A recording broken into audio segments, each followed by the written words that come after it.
Ya pemirsa, kembali lagi di program Sorot seputar obrolan rakyat objek topik terkini. Tentunya masih seputar tentang rumah makan gratis yang ada di Purwokerto. Nah, sekarang pada segmen kali ini berbeda lagi ya. Kita mengobrol bersama dengan relawan dari rumah makan gratis yang memang sebelumnya tadi kita mengobrol dengan Pak Dokter. Oke, langsung aja nih kita sapa terlebih dahulu ya, ada Bapak dan Ibu. Nah, sebelumnya perkenalan dulu kali ya. Dari namanya Pak siapa? Pak Imam Hadiwardoyo. Pak Imam ya. Ibunya? Diah Kartika Santosa. Ibu Diah Kartika Santosa. Bu Diah ya. Ini dari Purwokerto ya. Purwokerto. Kabarnya sehat ya Pak Bu? Alhamdulillah. Alhamdulillah sehat. Pastinya harus sehat selalu ya Pak Bu ya. Oke, semangat juga ya. Ya karena kesehatan sekarang itu nomor 1 di mana-mana ya Bapak dan Ibu juga memang harus memperhatikan kondisi badannya juga, dan pemirsa juga yang ada di rumah ya. Pastikan selalu sehat dan makan teratur, jaga 3M, kemana-mana harus pakai masker, jaga jarak ya. Nah, lanjut lagi nih ya ke Pak Imam dan juga Ibu Diah. Nih, ini relawan di rumah makan gratis Purwokerto ya, Bapak dan Ibu ya. Oke, ngobrol ke Pak Imam dulu ya, nanti baru ke Bu Diah ya, gantian ya. Pak Imam ini bergabung dengan relawan di rumah makan gratis ini sebenarnya memang dari diri sendiri atau gimana nih Pak Imam? Ya, yang pertama kita tujuannya untuk beribadah. Ya. Dan kebetulan saya ini ada background untuk di bidang tata boga. Jadi kami istilahnya ikut berpartisipasi dalam di rumah makan gratis Purwokerto ini untuk sebagai untuk mengamalkan ilmu dari saya karena backgroundnya dari kuliner gitu. Ya, jadi Pak Imam ini yang ngurusin dapur di sini ya Pak ya? Ya, kebetulan kami kan saya sendiri ini ditugaskan untuk sebagai koordinator ya, koordinator untuk produksi dan juga di pelayanan gitu. Jadi kami ada beberapa bidang, jadi ditugaskan ada kayak seperti Bu Diah ini juga di bagian produksi. Jadi beliau berkoordinasi dengan saya untuk operasional setiap harinya.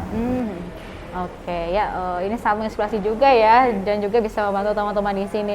Nah, kalau dari Bu Diah sendiri nih ya, dari mungkin background Bu Diah dan Pak Iwan ini pasti beda-beda tentunya ya. Ini kenapa juga nih mau gitu ingin bergabung bersama relawan di sini nih? Insya Allah saya memang sudah berniat untuk menyumbangkan ilmu masak yang saya punya untuk rumah makan gratis. Niat saya ibadah karena Allah Ta'ala, karena merasa puas kalau sudah bisa memasakkan untuk masyarakat. Masya Allah, alhamdulillah sekali ya. Tadi saya sempat mencicipi masakannya Bu Diah sama Pak Imam nih ya, sebelum kita tag dulu gitu ya. Jadi sambil bareng-bareng dengan teman-teman tadi ya, di sini memang juga banyak sekali ya Pak Imam dan Bu Diah ya, yang memang masyarakat khususnya di Purwokerto datang untuk makan gratis di sini itu dari kalangan manapun, tidak memandang gitu ya Bu ya, tidak memandang status sosial, agama begitu. Jadi siapa saja itu boleh datang ke rumah makan gratis ini. Nah, untuk jam operasionalnya ini biasanya dari jam berapa sampai jam berapa nih? Mungkin Pak Imam atau Bu Diah yang mau jawab? Ya, insya Allah. Kita buka hari Senin sampai hari Kamis itu jam 11 siang. Tapi alhamdulillah itu jam setengah 1 sudah habis. Karena antusias dari masyarakat tuh cukup banyak. Pertama kali kita hanya menyiapkan 100 porsi. 150, tapi setiap hari sekarang 200 lebih. Rata-rata 200. Rata-rata 200 ya. Dan Kemarin saat donor darah kita sampai 400. Hampir 400 Ya. ya. Kerjasama donor darah kita rumah makan gratis dengan PMI.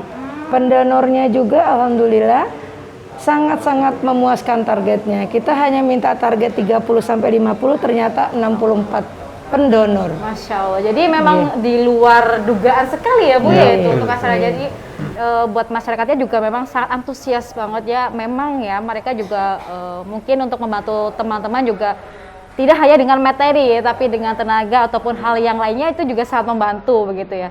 Nah, biasanya ini untuk menunya sendiri ya, mungkin Pak Imam, menu makannya di sini apakah tiap harinya beda-beda atau emang sudah dijadwal juga untuk penentuan menunya atau gimana nih Pak? Iya, jadi saya ya Bu ya.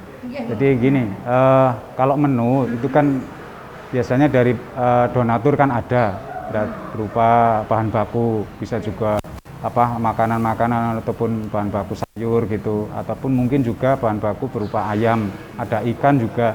Jadi bahan baku yang masuk itu kita istilahnya kita produksi, kita olah gitu bersama dengan produk dapur itu. Jadi jadwalnya akan setiap hari berganti-ganti gitu. Jadi begitu ada donatur kita masak untuk jadwal dan sebagainya, untuk selama kita 2 hari sekali itu sesuai dengan donaturnya. Gitu. Mungkin ya semoga saja memang setiap hari juga ada donatur yang donatur. tetap berjalan gitu ya Bu, Pak ya.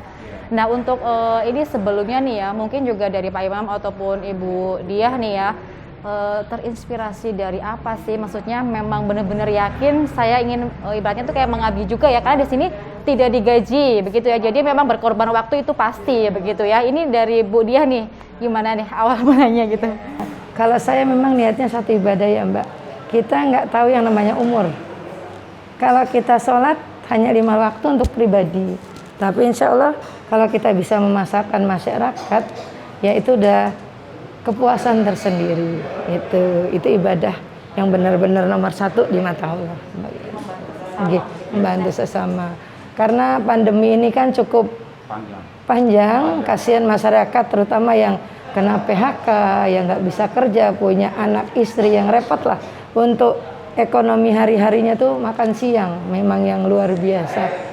Harinya tuh benar-benar panjang buat mereka yang kena COVID saat ini. Jadi memang ini sangat membantu juga ya di tengah pandemi ini, yang mungkin memang banyak orang yang membutuhkan, yang tadinya mohon maaf ya, misalkan ekonominya mungkin berkecukupan karena di PHK, dan kita tidak bisa memandang orang itu hanya dengan pekerjaannya saja begitu ya Bapak dan Ibu ya. Nah dari Pak Imam sendiri nih, awal mulanya nih gimana nih Pak Imam? Kalau dari saya sendiri hampir sama gitu, sama itu karena sekarang kan pandemi dan kita melihat juga banyak kesulitan gitu. Lah kebetulan dari Dokter Edi ini menyelenggarakan untuk ada rumah makan gratis ini, dan juga kebetulan juga tertarik untuk istilahnya ikut membantu, ikut mengamalkan ilmu saya, maksudnya itu, dan bisa bermanfaat gitu. Dan tadi kembali lagi kita itu ibadah gitu. Oke, ya. Untuk sesama gitu. Nah kemudian ini Pak, ini sebelum memang mungkin saat ini sudah alhamdulillah ya banyak orang yang tahu ya ini adanya rumah makan gratis di Purwokerto. Mungkin juga dari donasi pun sudah banyak yang ikut berdonasi di sini. Nah sebelum merintis ini begitu ya Pak Imam dan Bu Diah, mungkin belum seperti sekarang ini. Nah untuk modal awalnya seperti itu, apakah memang dulu mungkin mencari-cari terlebih dahulu atau seperti apa ini pengalamannya? Ini sangat mungkin penasaran juga ya, bisa jadi seperti saat ini gitu. Mohon izin saya jawab Pak Imam ya. Alhamdulillah saya sangat bersyukur dengan Pak Dokter Edi dan Ibu. Jujur saya bangga dengan beliau. Seandainya beliau sudah mampu, sepertinya buka rumah makan pun laku. Tapi memang niat dari beliau berdua, Pak Dokter dan Ibu itu ingin berbagi dengan masyarakat. Jadi dari gedung, fasilitas, semua peralatan dapur, operasional sendiri, kantor dari beliau sendiri. Oke, sampai kita di belakang itu ada showcase 3, lemari pendingin khusus untuk stok makanan, kulkas besar untuk daging, ayam. Ada donatur yang memberi 15 ekor ayam, kita langsung bersihkan lagi ke stok. Jadi menu kita itu tidak bisa dibikin jadwal, tergantung dari pemasukan donasi begitu. Ada yang kirim lele, oke, kita kirim, langsung kita bumbuin masuk besar, kita proses. Jadi alhamdulillah berkat jasa beliau kita pun bisa bergabung beribadah di sini untuk masyarakat yang bisa menikmati. Setelah menyiapkan di dapur, kita berdua langsung siap menyajikan gitu. Nah ini kan Bu Diah dan juga Pak Imam kan yang memang setiap hari tentunya pastinya bertemu dengan banyak orang di sini yang memang makan gratis gitu. Untuk yang datang itu biasanya kebanyakan siapa begitu, dari mungkin dari kalangan apa begitu Bu Diah? Pak gitu. Imam, oke. Kalau yang istilahnya datang ke sini itu berbagai macam kalangan. Jadi ada dari tukang beca ada, terus ada penjual keliling, ya penjual keliling juga, pemulung gitu juga. apa istilahnya orang-orang yang Gojek terutama juga karena beliau juga dari Gojek juga banyak ininya juga pada kesini. Jadi ada juga dari orang-orang yang mungkin kan karena di sini kan semua kalangan bisa gitu. Jadi nggak menutup hanya orang-orang Jadi siapa kalangan bisa masuk gitu. Jadi setiap hari itu apa pasti terutama- ada aja yang datang ada. gitu ya, siapapun gitu ya. Oke, siapapun dan ya mesti terbuka untuk umum begitu, Umum. siapapun yang ingin datang boleh makan, dan yang berdonasi pun siapa saja boleh donasi apapun itu. Ya oke, terima kasih nih ya untuk Ibu Dia dan juga Pak Imam ya udah sedikit bercerita pengalamannya yang memang mungkin niat hati harus ikhlas ya membantu sesama begitu ya. Semoga ini menjadi amal ibadah nanti ya. Amin. Oke ya, terima kasih ya Bu Dia dan juga Pak Imam. Ya pemirsa, demikian bincang kita dengan relawan. Nanti kita akan kembali lagi satu segmen lagi. Jangan kemana-mana, tetap bersama kami di Soroti Banyumas TV.